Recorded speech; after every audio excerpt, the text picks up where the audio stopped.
नमस्कार, मैं राजेश और आप देख रहे हैं नीति 365। प्रभात तारा मैदान में बीजेपी के चाणक्य कहे जाने वाले अमित शाह अपनी कार्यकर्ताओं एवं अधिकारियों को संबोधन कर उसमें ऊर्जा भरने को लेकर के उनको संबोधन किया। और जिस तरीके से झारखंड में जेएमएम की सरकार और कांग्रेस की सरकार आज भ्रष्टाचार में लिप्त है, उसको लेकर के जमकर लथाड़ा, जिसमें उन्होंने कहा कि कैसे हम अपनी सत्ता काबिज कर पाएंगे और जनता को भ्रष्टाचार और दलालों से मुक्त कराएंगे। इस विषय को लेकर के झारखंड के सभी जिले के वरिष्ठ कार्यकर्ता एवं अधिकारी पहुंचे हुए थे और उनसे अमित शाह ने लगातार उनको संबोधित करते हुए कहा कि हिम्मत नहीं हारना, झारखंड में अपनी सत्ता होगी और हम वैसे भ्रष्टाचारियों को सत्ता से दूर रखेंगे और अपनी सत्ता काबिज करेंगे। अब देखना ये होगा कि अमित शाह के भरे हुए जोश से कितना कार्यकर्ताओं में फायदा होता है और अपनी हौसलों के साथ फील्ड में काम करते हैं। वहीं शिविर में शामिल होने आए गिरिडीह के बीजेपी के महानगर अध्यक्ष विवेक कुमार गुप्ता ने क्या कहा, देखें पूरा रिपोर्ट। मेरा नाम आलोक कुमार केसरी, नगर उपाध्यक्ष गिरिडीह युवा मोर्चा। मेरा नाम शुभम पांडे हुआ, मैं गिरिडीह मध्य भाग का मंडल अध्यक्ष युवा मोर्चा। आज जो प्रोग्राम रखे हैं ये पार्टी का कार्यक्रम है सशक्तिकरण का, और आज इसमें अमित शाह जी उपस्थित होने वाले हैं। और हम लोगों को इस बार सभी कार्यकर्ताओं में जोश भरने के लिए आ रहे हैं। आने वाले 3 महीने विधानसभा चुनाव में पूर्ण रूप से हमें विजय होना है और इस विषय को लेके आज अमित शाह हम कार्यकर्ताओं के साथ बैठक कर रहे हैं। कुछ ही क्षणों में अमित शाह जी यहाँ पे उपस्थित हो जाएंगे।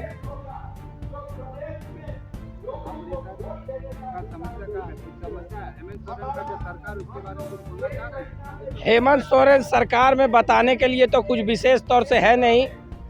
आज यह विस्तृत कार्य समिति भारतीय जनता पार्टी के द्वारा रखा गया है, जिसमें प्रदेश के सभी जिला के सभी महामंत्री, अध्यक्ष और कार्य समिति में जो चुनिंदा पदाधिकारी मंडल के वो पहुंचे हुए हैं, उसकी संख्या लाखों में है। यहाँ आप भीड़ का अवलोकन कर सकते हैं।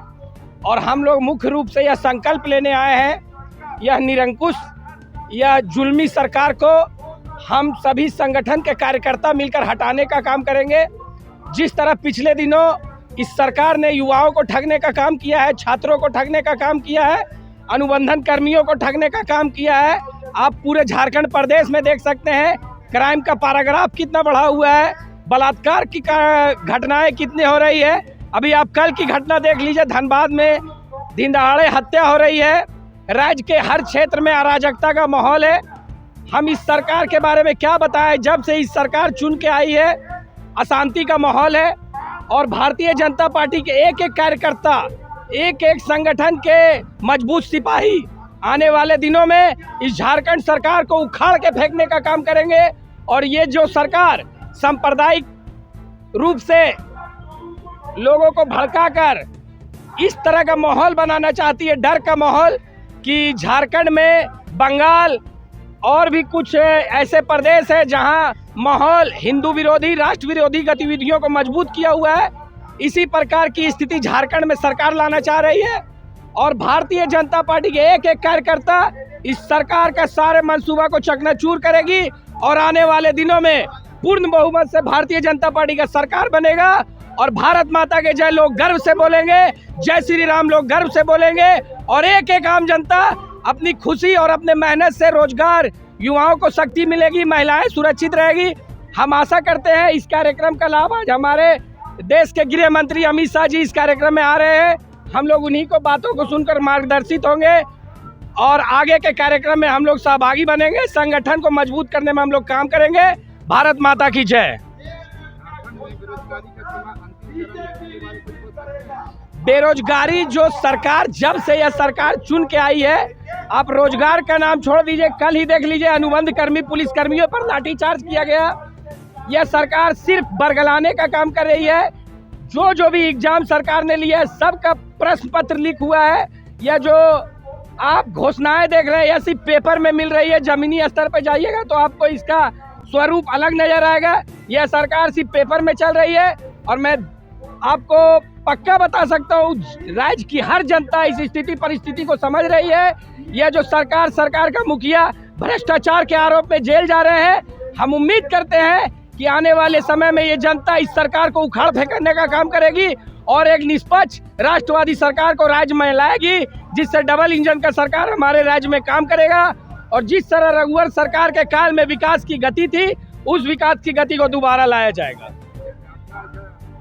सरकार का जो समय में क्रिमिनल लोग दिन दहाड़े किसी को शूट कर दे रहे हैं, किसी को रेप कर दे रहे हैं, इसके बारे में क्या बोलना चाहते हैं? मैं क्या बताऊं, आप इस स्थिति को आप खुद भी समझ सकते हैं। आप यह घटना देख सकते हैं, जब से हमारे पूर्व के रघुवर सरकार राज्य सरकार चला रही थी, उग्रवादियों, आतंकवादियों, लालखंडियों का मनोबल इतना टूटा हुआ था, लोग स्वतंत्र रूप से घूमा करते थे। मगर यह सरकार के आने के बाद सबका मनोबल बढ़ा हुआ है और अपराध चरम सीमा पे जा रही है। राज्य के अच्छे लीडर, अच्छे लोग, अच्छे व्यापारी खुद को सुरक्षित महसूस नहीं कर पा रहे हैं। आप अगल बगल के जिलों में इस चीज़ का अनुभव कर सकते हैं। लगातार पत्र, समाचार, पेपर, मीडिया में यह सब बातें आती रहती हैं। आने वाले दिनों में मैं यही उम्मीद करता हूं कि यह सरकार को उखाड़ने में राज्य की जनता हम लोगों का सहयोग करेगी।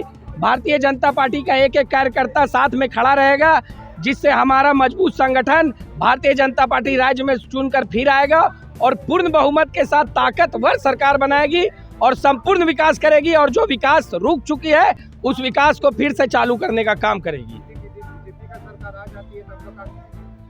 हम लोग जो राज्य में पिछले की सरकार, भाजपा की सरकार, पिछले राज्य में आप देख सकते हैं, आप यहाँ विधानसभा भवन देखिए, राज्य की स्थिति देखिए, यहाँ तक आप बोल रहे हैं अल्पसंख्यक समुदाय के लिए हमारी सरकार ने जो काम किया था, हज हाउस बनवाया था, उसको बरगलाने का काम भी यह सरकार कर रही है। हमारी सरकार पूर्ण रूप से सबका साथ, सबका विकास के साथ काम की है और पिछले 10 सालों में कोई ऐसा वर्ग नहीं है जो यह बोल सकता है कि विकास में हमें पीछे छोड़ा गया है। मगर सरकार हर क्षेत्र में, यह पिछले लोकसभा चुनाव में देख लीजिए, संविधान के नाम पर लोगों को बरगलाने का काम किया गया कि भारतीय जनता पार्टी की सरकार संविधान को खत्म करेगी। संविधान को खत्म तो विपक्ष की सरकार ने किया था, इंदिरा सरकार ने। आप देखिए, जिस समय राज्य देश में कांग्रेस की सरकार थी, उस समय आपातकाल लाया गया। संविधान को खतरा किस सरकार से हुआ है? भारतीय जनता पार्टी की सरकार में संविधान बिल्कुल सुरक्षित है और आने वाले 100 सालों तक इसका विश्वास है कि संविधान की कोई रक्षा कर सकता है तो वह एक राष्ट्रवादी सरकार ही कर सकता है, अन्यथा कोई नहीं। सब सिर्फ और सिर्फ ध्रुवीकरण का राजनीति करती है।